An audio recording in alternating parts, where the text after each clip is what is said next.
മക്കളെ മാത്രമാണ് വിളിക്കാറ് അല്ലേ? അല്ലേ? നിങ്ങളെ പേര് വിളിക്കും, പക്ഷെ എന്താ അതുപോലെ തന്നെ മക്കളെ വിളിക്കും. അതേപോലെ എൻ്റെ മക്കള് നമുക്ക് മുതിർന്നവരാരെ കണ്ടാലും അവരെ ബഹുമാനിക്കും. അതുപോലെ തന്നെ ഇപ്പൊ നിങ്ങളുടെ ഒരു ക്ലാസ് വലിയ ചേട്ടനായിക്കോട്ടെ, ഒരു സ്റ്റാൻഡേർഡ് പഠിക്കുന്ന ചേട്ടനായിക്കോട്ടെ, 5th സ്റ്റാൻഡേർഡ് പഠിക്കുന്ന ചേട്ടനായിക്കോട്ടെ, അല്ലെങ്കിൽ ചേച്ചി ആയിക്കോട്ടെ, ആരാണെങ്കിലും അവരെ ഒരിക്കലും മോശമായിട്ടുള്ള ഒരു വാക്കുകളും ഉപയോഗിക്കരുത്.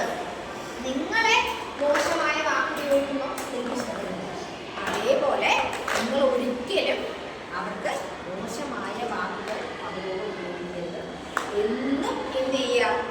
നല്ല വാക്കുകളോടുകൂടി മാത്രം അവരെ ഉപയോഗിക്കുക.